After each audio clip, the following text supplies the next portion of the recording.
नमस्कार, वीसीएन के एक हिंदी खबरों में आपका स्वागत है। खबरों में आगे बढ़ने से पहले आइए नजर डालते हैं आज के सुर्खियों पर।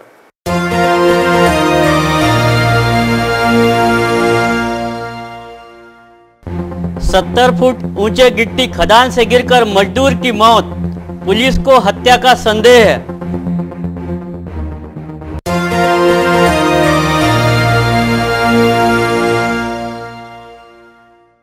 ईंट भट्टी संचालक नकाशे और दुराचार का आरोप, पुलिस ने किया गिरफ्तार।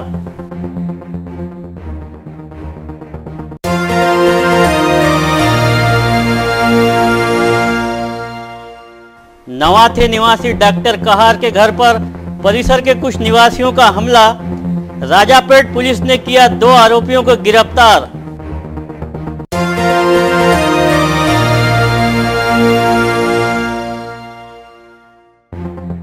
आगामी 11 अप्रैल को मनपा के 5 जोन के तहत होंगे मिनी महापौर के चुनाव।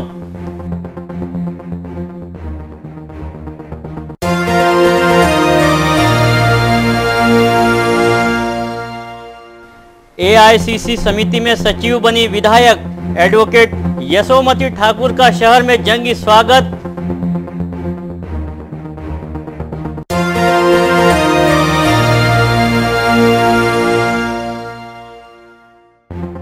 और सक्कर साथ चौराहे पर स्थित बिजली के डीपी में अचानक लगी आग, दमकल विभाग के कर्मियों से हादसा टला।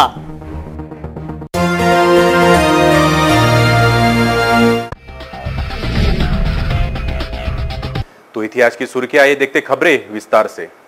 भारत मुक्ति मोर्चा और राष्ट्रीय मुस्लिम मोर्चा का जिला स्तरीय समाज प्रबोधन संत ज्ञानेश्वर सांस्कृतिक भवन में संपन्न हुआ। इस सम्मेलन में भारत मुक्ति मोर्चा के राष्ट्रीय अध्यक्ष वामन मेश्राम ने प्रधानमंत्री नरेंद्र मोदी पर निशाना साधा। सम्मेलन में असंख्य कार्यकर्ता मौजूद थे। भारत मुक्ति मोर्चा व राष्ट्रीय मुस्लिम मोर्चा की ओर से विश्व रत्न डॉक्टर बाबा साहेब आम्बेडकर जयंती के उपलक्ष्य में जिला स्तरीय प्रबोधन सम्मेलन संपन्न हुआ। 2 अप्रैल को संत ज्ञानेश्वर सांस्कृतिक भवन में इस सम्मेलन का सफल आयोजन किया गया। इस कार्यक्रम की अध्यक्षता भारत मुक्ति मोर्चा नई दिल्ली के वामन मेश्राम ने की। इस दौरान उन्होंने कार्यकर्ताओं को मार्गदर्शन किया। 8 अक्टूबर 2013 को सुप्रीम कोर्ट ने ईवीएम मशीन के विरोध में फैसला दिया, मगर पढ़े लिखे लोगों को जो अखबार पढ़ता है उसको जानकारी नहीं है, जो टीवी की खबरें सुनता है उसको खबर नहीं है। क्यों नहीं है? क्योंकि ये जो लैंडमार्क जजमेंट है सुप्रीम कोर्ट का, उसकी खबर ही अखबार वालों ने नहीं छापी, मीडिया वालों ने नहीं छापी। हम लोग इस बात से बहुत दुखी होते रहते हैं कि वामसेप वाले लोगों की खबरें अखबार वाले नहीं छापते, मगर सुप्रीम कोर्ट की भी खबरें नहीं छापते। हम लोगों को इस बात का बहुत दुख होता है कि वामसेप वालों की खबरें इस देश में जो ब्राह्मण बनिया प्रचार माध्यम है वो खबरें नहीं छापता, मगर सुप्रीम कोर्ट ने ईवीएम मशीन के विरोध में जो निर्णय दिया, लैंडमार्क जजमेंट दिया, उसकी खबर भी अखबार ने नहीं छापी। ना छापने की वजह से आप पढ़े लिखे लोगों को पता नहीं हुआ क्या निर्णय दिया सुप्रीम कोर्ट ने। सुप्रीम कोर्ट ने निर्णय दिया केवल ईवीएम मशीन के द्वारा फ्री, फेयर और ट्रांसपेरेंट चुनाव नहीं हो सकता। फ्री का मतलब है, अंग्रेजी शब्द है फ्री, फ्री का मतलब है मुक्त, फेयर का मतलब है निष्पक्ष, ट्रांसपेरेंट का मतलब है पारदर्शी। पारदर्शी शब्द शायद आपको समझ में नहीं आएगा, पारदर्शी का दूसरा शब्द बताता हूं, जो छुपकर नहीं किया जाता, क्योंकि जो छुपकर किया जाता है उसमें धोखाधड़ी हो सकती है। केवल ईवीएम मशीन के आधार पर फ्री फेयर एंड ट्रांसपेरेंट चुनाव नहीं हो सकता और फ्री फेयर एंड ट्रांसपेरेंट चुनाव संपन्न कराने के लिए पेपर ट्रेल मशीन लगाना होगा और ये मशीन लगाने के लिए नरेंद्र मोदी पैसा नहीं दे रहा है तो चुनाव आयोग ने राष्ट्रपति के पास कंप्लेंट किया नहीं किया। चुनाव आयोग ने चीफ जस्टिस ऑफ इंडिया के पास कंप्लेंट किया नरेंद्र मोदी की कि नरेंद्र मोदी जुडिशरी का फैसला लागू करने के लिए फैसला नहीं दे रहा है। कंप्लेंट किया नहीं किया। अगर नरेंद्र मोदी भारतीय जनता पार्टी का प्रधानमंत्री है तो चुनाव आयोग ने सर्वदलीय मीटिंग क्यों नहीं बुलाई, जो कि इसके पहले चुनाव आयोग कई बार बुला चुका है। इस मुद्दे पर चुनाव आयोग ने सर्वदलीय मीटिंग क्यों नहीं बुलाई? सर्वदलीय मीटिंग भी नहीं बुलाई। चुनाव आयोग ने खैर सर्वदलीय मीटिंग भी नहीं बुलाई तो चुनाव आयोग ने प्रेस कॉन्फ्रेंस क्यों नहीं लिया और सारे देश के मतदाताओं को इसके बारे में जागृत करने का काम क्यों नहीं किया और ये मतदाताओं को क्यों नहीं कहा कि जिन मतदाताओं ने नरेंद्र मोदी को प्रधानमंत्री पद के लिए चुना वो प्रधानमंत्री देश में फ्री फेयर एंड ट्रांसपेरेंट चुनाव संपन्न कराने के लिए और पेपर ट्रेल मशीन खरीदने के लिए पैसा नहीं दे रहा है। ऐसी प्रेस कॉन्फ्रेंस लेकर चुनाव आयोग ने जानकारी मतदाताओं को क्यों नहीं दी? इस सम्मेलन में मुफ्ती जिया उल्ला खान, पुरुषोत्तम कारंजेकर, पुरुषोत्तम नागपुरे आदि मान्यवर सहित असंख्य कार्यकर्ता बड़ी संख्या में मौजूद थे। अमरावती महानगर पालिका का मिनी महापौर का चुनाव आगामी 11 मार्च को होगा। मिनी महापौर पद को लेकर रस्सीखेच जारी है। मनपा जोन समिति सभापति के चुनाव 11 अप्रैल को जिला अधिकारी की अध्यक्षता में होंगे। विभागीय कार्यालय से यह आदेश महानगर पालिका को प्राप्त हुए हैं। शहर की बढ़ती जनसंख्या तथा कामकाज को देखते हुए अलग अलग जोन के माध्यम से मनपा का कामकाज करने के उद्देश्य से जोन निर्माण किए गए हैं, जिसमें निर्वाचित पार्षदों में से एक को नियुक्त किया जाता है। वर्तमान में जोन क्रमांक 1 में भाजपा की सुरेखा लुंगारे, जोन क्रमांक 2 में लवीना हर्षे तथा जोन क्रमांक 4 में भाजपा के सहयोग से शिवसेना की अर्चना धामने सभापति पद पर निर्वाचित है। वहीं जोन क्रमांक 3 में कांग्रेस बीएसपी गठबंधन की माला देवकर तथा जोन क्रमांक 5 में एमआईएम तथा कांग्रेस गठबंधन की रजिया खातून सभापति है। ऐसे में इन सभापतियों का कार्यकाल अप्रैल माह में खत्म हो रहा है। नए सभापति चयन को लेकर मनपा ने विभागीय आयुक्त से चुनाव अधिकारी एवं तारीख मांगी थी, जिसके अनुसार सोमवार को मनपा को पत्र प्राप्त हुआ है। सर्वप्रथम सुबह 11 बजे जोन क्रमांक 1, 11:30 बजे जोन क्रमांक 2, 12 बजे जोन क्रमांक 3, 12:30 बजे जोन क्रमांक 4 एवं 1 बजे जोन क्रमांक 5 के सभापति पद के चुनाव होंगे। जिला अधिकारी अभिजीत बांगर की अध्यक्षता में यह चुनाव प्रक्रिया पूरी की जाएंगी। नामांकन की तारीख 3 अप्रैल से 11 अप्रैल तक तथा चुनाव प्रक्रिया के आधा घंटा पूर्व नामांकन वापस लेने का समय दिया जाएगा। इस बार भाजपा के 3 एवं कांग्रेस के 2 सभापति बनना तय माना जा रहा है। मिनी महापौर पद को लेकर रसास्कीय भी जारी है। अपने अपने दल में नगर सेवक इस पद हेतु लॉबिंग कर रहे हैं। मिनी महापौर को विशेष कार्ड सहित अनेक सुविधाएं मिलती हैं, इसलिए पोस्ट को लेकर आकर्षण स्वाभाविक है। 31 मार्च को राजापेट उड़ान पुल पर झूठी प्रसिद्धि पाने के लिए कुछ राजनीतिक जनप्रतिनिधियों ने आंदोलन किया। इससे शहर की जनता को भारी दिक्कतों का सामना करना पड़ा। इन संदर्भ में उन जनप्रतिनिधियों पर मामला दर्ज करने की मांग शहर मनसे द्वारा की गई। अपनी मांगों का ज्ञापन मनसे द्वारा राजापेट पुलिस थानेदार को सौंपा गया। 31 मार्च 2018 को कुछ राजकीय प्रतिनिधियों ने उड़ान पुल के निर्माण संदर्भ में प्रसिद्धि मिलने हेतु शहर की यातायात बाधित की थी। इस आंदोलन से शहर की जनता को भारी दिक्कतों का सामना करना पड़ा। यहाँ करीबन 3 घंटों तक दोनों तरफ की यातायात रोकी गई और वाहनों की लाइन लग गई। ऐसे झूठी प्रसिद्धि लेने वाले जनप्रतिनिधियों पर मामला दर्ज करने की मांग शहर मनसे द्वारा की गई। इस संदर्भ में मनसे शहर अध्यक्ष गौरव बांते ने बताया, दिनांक 31 मार्च 2018 रोजी आपल्या शहरात जे राजकीय वातावरण विनाकारण तापवलं गेलं, म्हणजे उद्घाटन करतो कुणी एक आणि त्याचं श्रेय लाटण्याचा प्रयत्न करतो कुणी एक, म्हणजे त्याचं काम ते बंद पाडण्यात आलं आणि इतक्या महिन्यापासून सुरू असलेला हा उड्डाणपुलाचं काम नेहमीच असं होतं की जनतेला त्रास होतो, बंद पडत राहतं. आता ते कसं जरी सुरू होतं तरी ते यांच्या राजकीय म्हणजे श्रेय लाटण्याच्या प्रयत्नामुळे ते बंद झालं आणि त्याचा नाहक त्रास या जनतेला सोसावा लागत अमरावतीकरांना. म्हणून आज आम्ही महाराष्ट्र नवनिर्माण सेनेतर्फे वरिष्ठ पोलीस निरीक्षक माननीय सूर्यवंशी साहेबांना एक निवेदन दिलं की त्यांनी म्हणजे या राजकीय वातावरण ज्यांनी तापवलं ते भारतीय जनता पक्षाचे नेते आणि युवा स्वाभिमानचे नेते तसेच शिवसेनेचे नेते या सर्व अमरावतीतल्या नेत्यांवर तुम्ही तात्काळ गुन्हे दाखल करा आणि त्या उड्डाणपुलाचं काम लवकरात लवकर सुरू झालं पाहिजे जेणेकरून जनतेला त्याचा नाहक त्रास होणार नाही. मनसे द्वारा अपनी मांगों का ज्ञापन राजापेट पुलिस थानेदार को सौंपा गया. इस दरमियान कार्रवाई न करने पर मनसे स्टाइल आंदोलन छेड़ने की बात मनसे सहसचिव बच्चू रेळे, जिल्हा उपाध्यक्ष संजय गवाळे ने की. सरकारी कामात अडथळा निर्माण केल्याचा एक गुन्हा दाखल करण्यात यावा आणि अर्धवट काम असल्याचा गुन्हा दाखल आमदारावर करण्यात यावा असं आमची महाराष्ट्र नवनिर्माण सेनेच्या वतीनं मागणी आहे. ज्ञापन सौंपते समय मनसे के शहर अध्यक्ष संतोष बद्रे, बडनेरा विभाग शहर अध्यक्ष प्रवीण डांगे, सहसचिव बच्चू रेळे, जिल्हा सचिव सुशील पाचघरे, गौरव बांते, तुषार तायडे, बबलू आठवले, हिमांशु मिसे, निखिल अरमलसह मनसे के सैकड़ों कार्यकर्ता उपस्थित थे. जिलाधीश कार्यालय में दिव्यांगों में जनजागृति करने हेतु भारत चुनाव आयोग की ओर से चर्चा सत्र का आयोजन मंगलवार को किया गया. इस चर्चा सत्र में उप जिलाधीश रामदास सिद्धभट्टी ने दिशा निर्देश दिए.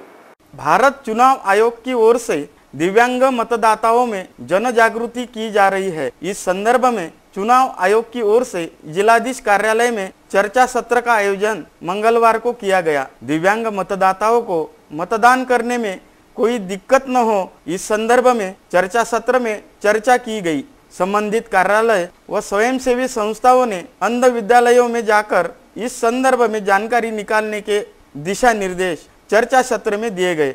दिव्यांगों में मतदान जन जागृति होने हेतु उन तक जानकारी बेन लिपिक मटेरियल द्वारा कैसी जन सामान्य द्वारा पहुंचाई जाए ऐसा प्रशिक्षण द्वारा मार्गदर्शन उप जिलाधिकारी चुनाव के रामदास सिद्धभट्टी द्वारा दिया गया. मासोद की गिट्टी खदान में 70 फीट ऊंचाई से एक युवक की मौत हो गई. बता दें कि मासोद की गिट्टी खदान की यह तीसरी घटना है. फ्रेजरपुरा पुलिस ने मामला दर्ज कर आगे की जांच शुरू की है. रोजमर्रा की जिंदगी में आमतौर पर मजदूर अपने परिवार का उदार निर्वाह करने के लिए मजदूरी का काम करता है, मगर जिंदगी किसकी रही जो हमेशा रहेगी, हाथ से ये कभी बोलकर नहीं होते हैं. ऐसे ही एक दुखद वारदात ग्राम मासोद में हुई, जहां एक मजदूर को अपनी जान गंवानी पड़ी. प्राप्त जानकारी के अनुसार रोजाना की तरह मासोद निवासी सतीश भीमराव वंजारी उम्र 28 सुबह सवेरे अपनी मजदूरी के लिए मासोद गिट्टी खदान गया था. रोजाने की तरह काम करते हुए सतीश अपना काम कर रहा था, मगर सतीश ने अपना संतुलन खोते हुए 70 फीट ऊंचाई से वो नीचे आ गिरा, जिसकी मौका वारदात पर ही मौत हो गई. मासोद गिट्टी खदान पर ऐसी यह तीसरी वारदात है. मृतक सतीश वंजारी का पुलिस ने पंचनामा कर पुलिस मामले की छानबीन कर रही है. Bureau report, VCN news. पूरा जायजा लेके आगे जो भी निष्पन्न होगा उस मुताबिक पुलिस कार्रवाई करेगी. और अभी फिलहाल सतीश वंजारी का शव अभी पोस्टमार्टम के लिए भेज दिया है और आगे की जांच पोलीस कर रही है. आज सकाळी जेव्हा आम्हाला कळलं तर पाहणी करता असता मुलगा पडलेला दिसला खदानीमध्ये. ही खदान मासोद मौजा मासोद आहे आणि या खदानी इतक्या वर्षापासून याच्या परमिशन संपलेल्या आहेत. त्याच्या उत्खननही संपलेल्या आहेत. तिथं अवैध उत्खनन कलेक्टर आणि कमिशनरांच्या कार्यालयाच्या माध्यमातून अवैध चालू आहे. त्याच्या माध्यमातून आमच्या गावातला मजूर वर्ग हा जास्तीत जास्त खदानीवर काम करतो, क्रेशरवर काम करतो. त्या संदर्भात त्या मजुरीसाठी ते लोक तिथे जातात. त्या संदर्भातच तो कर्मचारी आहे आणि त्यांच्या कुठल्याही कर्मचारी याच्या अगोदरही 3-4दा लोक मरण पावले, पण त्याच्यावर काहीही अजून निघालं नाही. या मुलांना जेही काही लोक तिथं एक्सपायर होतात त्यांच्यासाठी कुठल्याही इन्शुरन्सची पद्धतीने नाही, तर ना क्रेशरसाठी आहे, ना खदानवाल्यांच्यासाठी आहे, ना कोणतं ट्रॅक्टरवाल्यासाठी आहे किंवा ब्लास्टिंगचा ट्रॅक्टर असेल त्याच्यासाठी आहे, कोलमचं काम करत असेल तर इन्शुरन्स नसल्यामुळं त्यांच्या कुटुंबियांनाही फार मोठा त्रास होतो. एक नाहीच आहे, आईवडील एकदम म्हातारे आहेत आणि उपजीविकेचं कुठल्याही प्रकारचं साधन नाही आहे आणि गावातले सर्व लोक हे उपजीविकेच्या साधनासाठी खदानीतानी याच्यामध्ये काम करतात, परंतु तिथं अवैध प्रकाराने चालू असल्यामुळं त्यांचे जे सिक्युरिटी म्हणून असं कुठलंही होत नाही, त्या माध्यमातून हा बळी झालेला एकंदरीत आपल्याला दिसतो आहे। गावकऱ्यांनी सर्व गावकरी लोक स्पॉटवर होतेच आणि त्या पद्धतीनं आमची अशी मागणी आहे का कमीत कमी त्याच्या घरच्यांना त्याच्या पत्नीला कमीत कमी 10 लाख रुपयाची मदत मिळाली पाहिजे अशी अपेक्षा आहे, कारण की त्यांच्या कुटुंबियाचं कोणीच नाही आणि त्या जी अवैध सर्व चालू आहे त्याच्यावर बजर बसण्यासाठी आणि शासनाच्याही माध्यमातून शासनाला लपून उत्खनन होत आहे, ते करोडो रुपयेही गव्हर्नमेंटचे डबल आहे, तर त्याची CBI चौकशी व्हायला पाहिजे अशी अपेक्षित आहे। शहर यातायात पुलिस द्वारा अवैध वाहन चालकों पर कार्रवाई की गई। पुलिस द्वारा अवैध वाहन चालकों से जुर्माना वसूला गया। शहर के राजापेट उड़ान पुल का निर्माण कार्य जोरों से चल रहा है तो दूसरी ओर शहर की यातायात बाधित हो रही है। ऐसे में कुछ अवैध वाहन चालक दुपहिया तेजी से चलाते हैं तो दूसरी ओर ट्रिपल सीट के साथ साथ बिना लाइसेंस के वाहन चलाते नजर आते हैं। ऐसे अवैध वाहन चालकों पर यातायात पुलिस की उड़ान पुल के नीचे गाज गिरी। यातायात पुलिस द्वारा भारी मात्रा में अवैध वाहन चालकों पर कार्रवाई की गई। राजापेट उड़ान पुल के नीचे वाहन चालकों से भारी मात्रा में जुर्माना भी वसूला गया। बडनेरा रेलवे पुलिस को एक अज्ञात व्यक्ति रेलवे दादरे में पड़ा मिला, जिससे रेलवे पुलिस ने जिला अस्पताल में इलाज हेतु दाखिल किया गया। यह उसकी मौत हो गई। इस अज्ञात व्यक्ति की शिनाख्त करने का आह्वान रेलवे पुलिस द्वारा किया गया है। सोमवार को बडनेरा रेलवे पुलिस को रेलवे दादरे पर पड़ा एक व्यक्ति मिला, जिसकी मुंह से झाग निकल रही थी। रेलवे पुलिस ने तत्काल उसे इलाज हेतु जिला अस्पताल में दाखिल किया। इलाज दरमियान उस अज्ञात व्यक्ति की अस्पताल में ही मौत हो गई। रेलवे पुलिस को इस अज्ञात व्यक्ति की पहचान नहीं हो पा रही है। इस अज्ञात की पहचान किसी को अगर हो तो रेलवे पुलिस ASI मिश्रा से 9028613664 इस मोबाइल नंबर पर संपर्क कर जानकारी दे। इस अज्ञात की लाश को जिला अस्पताल में रखा गया है। खबरों में अब वक्त हो चला है एक छोटे से ब्रेक का। ब्रेक के बाद फिर हाजिर होंगे कुछ अन्य खबरों के साथ।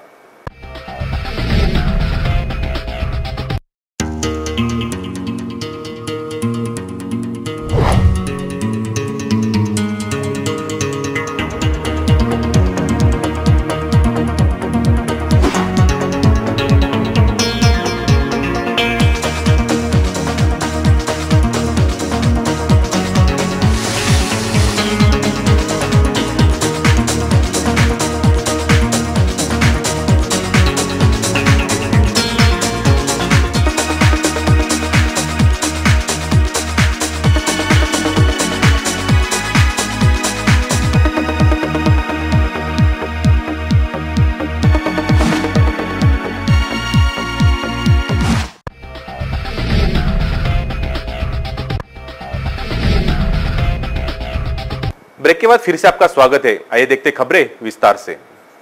अखिल भारतीय कांग्रेस कमेटी के सचिव पद तथा कर्नाटक राज्य का प्रभारी नियुक्त किए जाने पर कांग्रेस की विधायिका एडवोकेट यशोमती ठाकुर का शहर में जोरों शोरों के साथ स्वागत किया गया। अखिल भारतीय कांग्रेस कमेटी के सचिव पद तथा कर्नाटक राज्य का प्रभारी नियुक्त किए जाने पर पहली बार शहर में पधारी कांग्रेस विधायक एडवोकेट यशोमती ठाकुर का शहर में बड़े जोरों शोरों के साथ स्वागत किया गया। इस दौरान उन्होंने कहा कि भाजपा ने जनता से जो वादे किए थे वह खोखले साबित हुए हैं।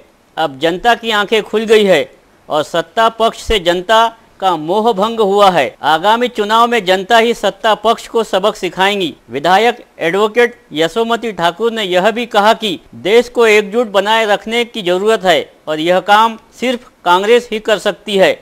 देश के लिए, पार्टी के लिए वे कुछ भी कर गुजरने के लिए तैयार है। उन्होंने कहा कि वरिष्ठों के आदेश को ही वे सर्वोच्च मानती है। इस दौरान शहर के विविध स्थानों पर मंगलवार को विधायक एडवोकेट यशोमती ठाकुर का कांग्रेस कार्यकर्ताओं व पदाधिकारियों की ओर से गर्मजोशी के साथ सत्कार किया गया। शहर में पहुंचने पर सबसे पहले विधायक एडवोकेट यशोमती ठाकुर इरविन चौक स्थित डॉक्टर बाबा साहेब आम्बेडकर की प्रतिमा तथा पंचवटी स्थित डॉक्टर पंजाबराव देशमुख की प्रतिमा पर पहुंची और उन्हें माल्यार्पण किया। पश्चात जिला मध्यवर्ती बैंक में विधायक एडवोकेट यशोमती ठाकुर का जिला ग्रामीण कांग्रेस के अध्यक्ष बबलू उर्फ अनिरुद्ध देशमुख के हाथों सत्कार किया गया। इस दौरान संचालक मंडल के सदस्य भी उपस्थित थे। साथ ही शहर में पहली बार एआईसीसी की सचिव बनने पर पार्षद विलास इंगोले, बबलू शेखावत, सुरेश रतावा सहित कांग्रेस के सैकड़ों कार्यकर्ता व पदाधिकारियों ने उनका स्वागत किया। धर्मग्रस्त किसानों की वाढीव मुबदला मिलने की मांग को लेकर बघाड़ी संघर्ष समिति तलनी पूर्णा द्वारा जिलाधीश को एक ज्ञापन सौंपा गया। जिले के तलनी पूर्णा में बघाड़ी लघु प्रकल्प का निर्माण किया गया है। इस प्रकल्प को अचलपुर पाटबंधारे विभाग ने 480 एकड़ जमीन संपादित की है। इस प्रकल्प में वर्ष 2009 में प्रति एकड़ 1,40,000 की भाव से 2012 में 2,60,000 तथा 2015-16 में 5 लाख के भाव से अधिक संपादित की गई, लेकिन इतने कम भाव से जमीन संपादित करने से किसान नाराज है। शासन के नए निर्णय के अनुसार किसानों को बढ़ोतरी का मुआवजा मिलना चाहिए। ऐसी बघाड़ी प्रकल्प संघर्ष समिति तलनी पूर्णा की मांग प्रशासन को की गई। इस संदर्भ में अपनी मांगों का ज्ञापन प्रकल्पग्रस्तों द्वारा जिलाधीश को सौंपा गया। बघाडी लघु मध्यम प्रकल्पात आमच्या इथे शेतकऱ्याची जमीन गेलेली आहे, त्याचे अत्यंत कमी दराने भाव मिळाले। आता नवीन GR नुसार आम्हाला योग्य मोबदला मिळण्यात येण्यासाठी आम्ही सगळेजण जिल्हाधिकारी साहेबांना निवेदन देण्याकरिता इथे। किती वर्ष झाले तुमच्या शेतीतून? 9 वर्ष झाले प्रकल्प चालू व्हायला, शेतीतून 5 वर्ष झाले। त्याचा मोबदला अजूनपर्यंत मिळाला नाही का तुम्हाला? मिळाला, अत्यंत कमी दराने मिळाला। वाढीव रक्कम। अमरावती शहर के सकरसा चौराहे पर स्थित डीपी में आग लगने से खलबली मची। दमकल विभाग की तत्परता से आग पर काबू पाया गया। शहर के सक्करसात में मंगलवार की दोपहर उस समय हड़कंप मच गया जब यहां के चौराहे पर स्थित बिजली खंभे में लगे डीपी में आग लग गई। इस घटना से कुछ देर के लिए यातायात भी बाधित रहा। शहर के सबसे बड़े व्यापारिक क्षेत्र समझे जाने वाले सक्करसात स्थित चौराहे पर लगी डीपी में आग की घटना ने यहां के व्यापारियों में सनसनी मचा दी, लेकिन दमकल विभाग की तत्परता से इस आग पर काबू पाया गया, जिसके बाद यहां के व्यापारियों ने राहत की सांस ली। बता दें कि शहर के जवाहर गेट परिसर से सराफा तक अति व्यस्त व्यापारी क्षेत्र है, जहां सराफा के ही नहीं बल्कि किराना तथा अन्य होलसेल व्यापारी फर्म है। सक्करसात के मुख्य चौराहे पर स्थित बिजली खंबे के डिपो में मंगलवार की दोपहर आग का भड़का उठने से यहां के व्यवसायियों में भगदड़ मच गई। इस दौरान दमकल विभाग को घटना की सूचना दी गई। मौके पर पहुंची दमकल विभाग की टीम की ओर से कार्बन डाइऑक्साइड का छिड़काव करने से आग पर तत्काल काबू पाया गया। फ्रेजरपुरा थाना क्षेत्र की एक महिला निवासी की ओर से बडनेरा थाना क्षेत्र के ईट भट्टी संचालक के खिलाफ दुराचार की शिकायत दर्ज कराई। संबंधित पीड़िता वडरपुरा निवासी बताई जा रही है। फ्रेजरपुरा थाना क्षेत्र की एक महिला निवासी की ओर से थाने में की गई शिकायत के अनुसार फ्रेजरपुरा थाना क्षेत्र की एक महिला निवासी की ओर से थाने में शिकायत दर्ज कराते हुए बडनेरा थाना क्षेत्र के ईट भट्टी संचालक के खिलाफ दुराचार की शिकायत दी गई है। मिली जानकारी के अनुसार संबंधित पीड़िता वडरपुरा क्षेत्र की निवासी है, जो अपने पति से विगत 15 वर्षों पूर्व अलग होकर अपने 3 बच्चों के साथ रह रही थी।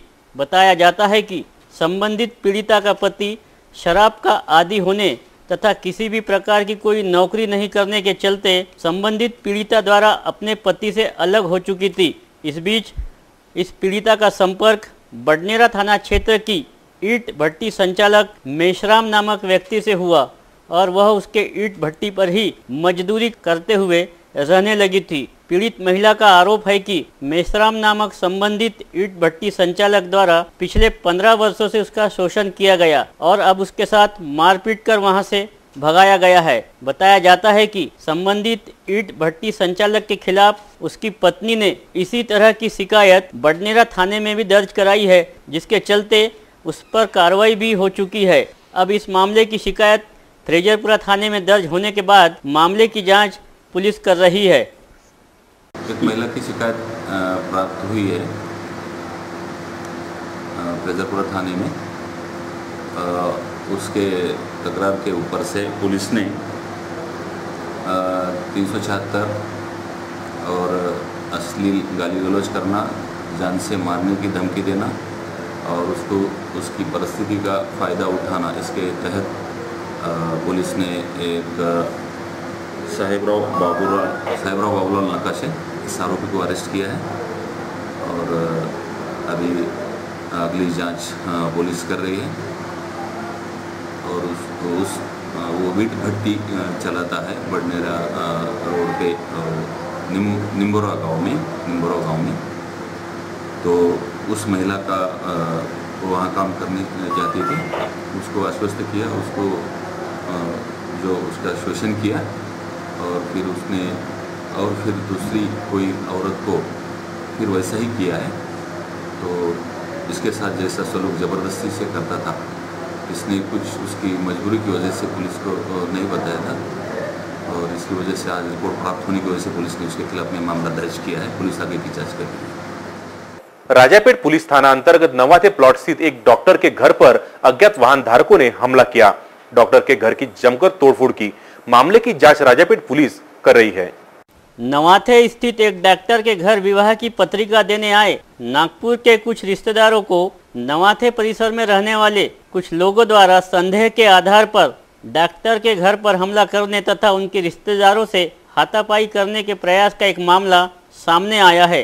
राजापेट पुलिस ने इस मामले को लेकर दोनों ओर से शिकायत दर्ज करने की प्रक्रिया जारी रहने के समाचार है। मिली जानकारी के अनुसार राजापेट पुलिस थाना क्षेत्र के नवाथे परिसर में डॉक्टर मनीष कहार नामक परिवार राधा किशन अपार्टमेंट में रहते हैं, जिनके घर मंगलवार की दोपहर नागपुर स्थित उनके कुछ रिश्तेदार विवाह संबंधी पत्रिका लेकर एक कार क्रमांक MH150 AT 0544 से उनके घर पहुंचे थे, जिसमें महिलाओं का भी समावेश था। जब ये रिश्तेदार डॉक्टर कहार के घर पहुंचे ही थे कि इसी परिसर के अनेक महिलाएं और पुरुषों द्वारा डॉक्टर कहार के घर में घुसने का प्रयास करने लगे। इससे पहले कि ये अज्ञात लोग डॉक्टर कहार के घर में घुसकर किसी घटना को अंजाम दे पाते, डॉक्टर कहार की ओर से राजापेट पुलिस को जानकारी दी गई।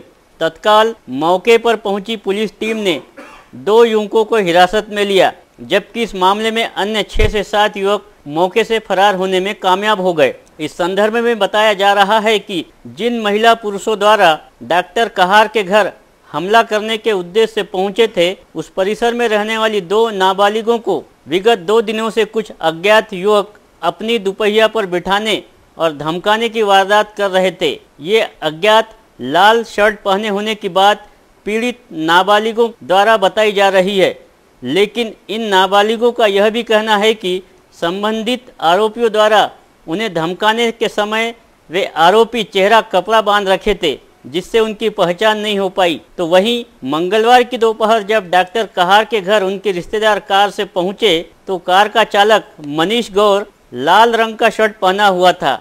जैसे ही ये सभी लोग कार से उतरे तो परिसर के गलतफहमी हो गई कि यह वही आरोपी है जो उनकी नाबालिग बच्चियों को विगत 2 दिनों से धमका रहा था। और इसी आक्रोश के चलते डॉक्टर कहार के घर परिसर के कुछ लोगों ने प्रवेश करने का प्रयास किया। बताया जाता है कि डॉक्टर कहार के घर पहुंचे मेहमानों के साथ ही कार चालक के साथ हाथापाई करने का भी प्रयास किया गया। समाचार लिखे जाने तक डॉक्टर कहार एवं पीड़ित बच्चियों के परिजनों की ओर से शिकायत दर्ज करने की प्रक्रिया जारी थी। दसरा मैदान के बाजू में जो अपना स्लम एरिया है, वहाँ के 8 साल की उम्र के 2 बच्चे स्कूल जा रहे थे। 11 साढ़े 11 बजे स्कूल से वापस आते टाइम एक लाल शर्ट पहना हुआ मोटरसाइकिल पे आया, तो मुँह पे अपना रुमाल बांधा हुआ था। वो लड़की वो बोलने माँ को कि 3 दिन से वो उनका पाटला कर रहा है, करके पीछा कर रहा है। आज भी वो पीछे आया, उसको धमकाया, गाड़ी में बैठा सब कुछ बोला उसने। तो फिर वो लड़की घर पे गई, उसके माँ बाप को और मोहल्ले के लोगों को बताया। तो उसके पिताजी माँ वगैरह मोहल्ले के लोग वगैरह वहाँ पे जो स्पॉट हुआ वहाँ पे आए। तो वहाँ एक लाल शर्ट वाला 4 व्हीलर से उठ रहा, उसके साथ में फैमिली थी। वो डॉक्टर के यहाँ पे घर पे गए, तो उनके पीछे ये लोग नाबालिग के उसके रिश्तेदार उसके पीछे गए। उनका गैर समझ हो गया कि लाल शर्ट वाला वो वही है करके। वो गैर समझ से वो हो गए, फिर वो जल्दबाजी हो गई। उसको मारपीट किया। ये मामले में 2 अलग अलग गुने दाखिल किए गए। जो 8 साल की नाबालिग लड़की है उसकी माँ का रिपोर्ट लेके पीछे 4 दाखिल किए गए और डॉक्टर का रिपोर्ट लेके 448, 323, 504, 507 ऐसा 2 अपराध दाखिल किए। आरोपी भी अटक और उसमें जो डॉक्टर के यहाँ पे जो घर में घुस के गुमराह करने वाले जो 2 इसम है उसको हमने ताबे में ले रहे। बाकी 2 आरोपी अटक करने बाकी है। नागपुरी थाना अंतर्गत नागपुरी गेट के सामने एक कटला चालक को बस ने उड़ाया और मौका वारदात से बस चालक बस लेकर फरार हुआ। जख्मी कटला चालक को जिला अस्पताल में इलाज हेतु दाखिल किया गया है। शहर में आए दिन सड़क हादसों में बढ़ोतरी देखी जा रही है। शहर में निर्माण कार्य शुरू रहने से यातायात भी प्रभावित हो रहा है। नागपुरी गेट थाना अंतर्गत मंगलवार को एक बड़ा हादसा हुआ। नागपुरी गेट के सामने एक बस चालक ने एक कटला चालक को उड़ाने से परिसर में खलबली मच गई। रहमत नगर निवासी 26 वर्षीय सैयद नजर सैयद अमानुल्लाह अपना कटला लेकर काम पर जा रहा था। उसे बस क्रमांक 8145 ने जोरदार टक्कर मार दी। बस चालक ने अपनी बस तेजी से चलाकर मौका वारदात से फरार हुआ।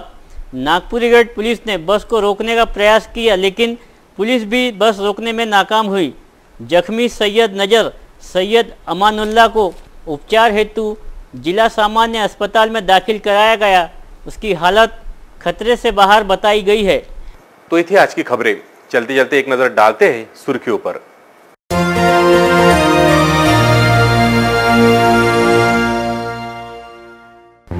सत्तर फुट ऊंचे गिट्टी खदान से गिरकर मजदूर की मौत, पुलिस को हत्या का संदेह है।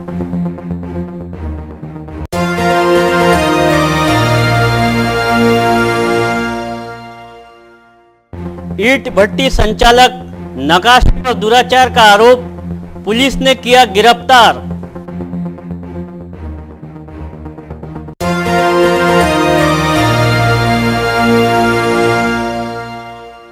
नवाथे निवासी डॉक्टर कहार के घर पर परिसर के कुछ निवासियों का हमला, राजापेट पुलिस ने किया 2 आरोपियों को गिरफ्तार।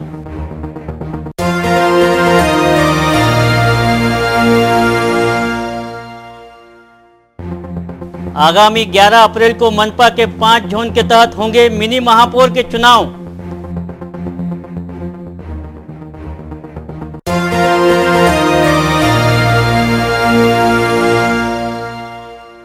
एआईसीसी समिति में सचिव बनी विधायक एडवोकेट यशोमती ठाकुर का शहर में जंगी स्वागत।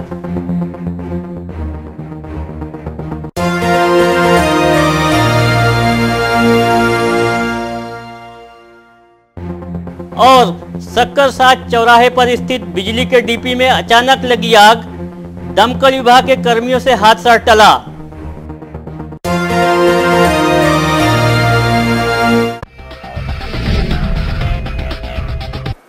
तो ये थी आज की सुर्खियां। ताजातरीन खबरों के लिए देखते रहिए वीसीएन न्यूज। नमस्कार।